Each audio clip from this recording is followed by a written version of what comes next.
fire type deficient fire type. Individuals who are lacking in fire typically have hypotype symptoms such as hypothyroid, hypoglycemia, and hypoadrenals, although the latter two are applicable to earth and water deficiencies as well. However, it is not uncommon for one to have multiple similar metabolic imbalances simultaneously. Okay? The balanced fire type. The opposite of the balanced fire type, deficient fire individuals tend to be non-communicative, reclusive, timid, and shy in nature. While they tend to be uninterested in outer physical events, they have a decided introspective leaning with a marked interest in things that are more psycho-spiritually oriented.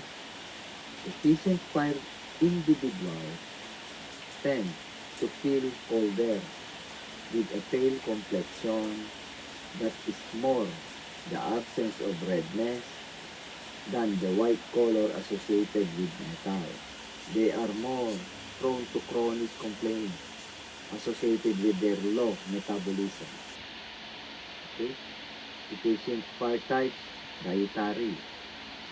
Dietary deficient fire type do well with all cooked food, more red meat, especially lamb, and warm natured cheese, blood, and young tonics that include damgui, angelica sinensis, ginseng, panax ginseng, Codonopsis dangshen, as well as internal young warming herbs such as cinnamon bark and ginger.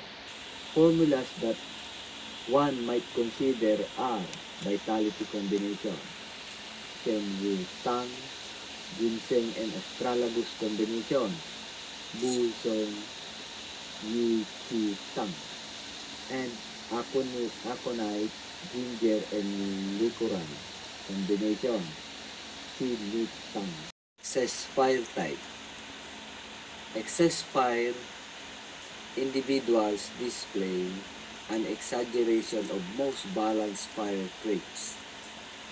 They have a tendency to excessive and rapid talk, even to the point of irritation and obnoxiousness, with a penchant to interject their opinion regardless of the level of information or even the appropriateness of their remarks. Their degree of insensitivity to what is happening around them is manifested in their impetuousness and impatience, as well as a quality of joviality and laughter that seems almost always present in their manner and vocal inflection because of their tendency to over-socialize and indulge themselves. Excess fire types are prone to a variety of inflammatory as well as cardiovascular diseases. This includes arteriosclerosis, angina, heart disease, and stroke. Excess fire types. Dietary excess fire types require little or no animal protein and should especially avoid high-fat flesh food such as beef and lamb. They should limit their fat and oil intake and eat a larger proportion of fresh vegetables and fruits. They need herbs that are more detoxifying and eliminative with cholagogue, bile dispersive, laxative, diuretic, and decongesting properties. They can use formulas that contain rhubarb root, Mirabilitum, Chinese scallop, skullcap, Scotellaria bicalensis, Coptis, and Gardenia fruit. Formulas that are useful for this type include Coptis and rhubarb, combination San Juan Sisentang, Quiraria, Coptis, and Scotellaria combination Dijen Wang Lian Wang Chintang, and Siller and Platicodon combination Pang Feng Tung Sheng Sang. Okay? Pansin nyo, mga herbal formulas po yan. Sa mga baguhan, medyo maninibago talaga kayo. Kasi Chinese herbal medicine formulated po yan. Ako nga, pansin nyo, nahirapan ako magbasa. Ganyan yung mga herbal medicine. Mahirap basahin. Kahit yung mga Philippine herbs, hirap basahin pagka in-English nila. Papakinabangan nyo naman po yan balang araw. Pag magti-treatment and diagnosis na po kayo ng patient. Kailanganin nyo po itong lahat ng mga inilagay ko sa module. Okay?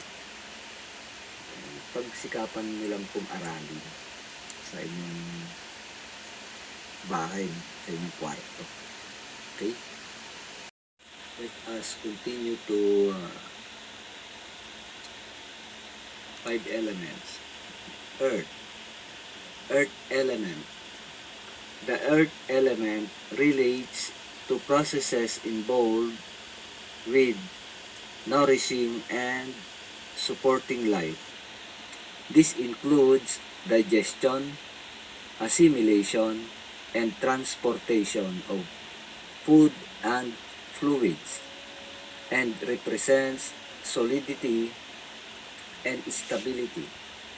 This also compasses personality and mental concepts such as grounding, focusing, and centering as part of its manifestation in the individual person.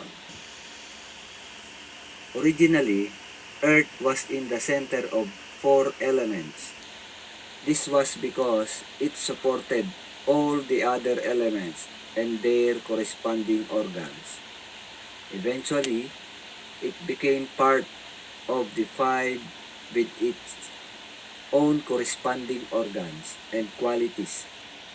Notwithstanding, the earth element, which includes the stomach and spleen, pancreas, is the source of acquired qi from food and drink, and therefore has a unique role to play in supplying qi to each of the organs. Spleen, pancreas, yin organ. The yin organ, spleen, pancreas. The spleen, pancreas transforms and transports food and fluids, deriving from them the essential factors that ultimately create blood and qi in the body. Thus, the spleen includes, as part of its function, the pancreas with its regulation of blood, sugar, and digestive enzymes. The basic indications for earth imbalance include diseases associated with digestive imbalances and appetite, either too much or not enough. Concomitant with digestive weakness are mental symptoms of lack of focus and underground associated with pancreatic weakness and low blood sugar. Okay? Second, the stomach. Young organ. The young organ is stomach. The stomach is in charge of receiving ingested food and drink, and then ripening and rotting it through its digestive process. It then sends the pure portion to the spleen for its metabolic processes, and the impure part to the small intestine for further digestion. The stomach hates to be hot or dry and like moisture, the opposite of the spleen.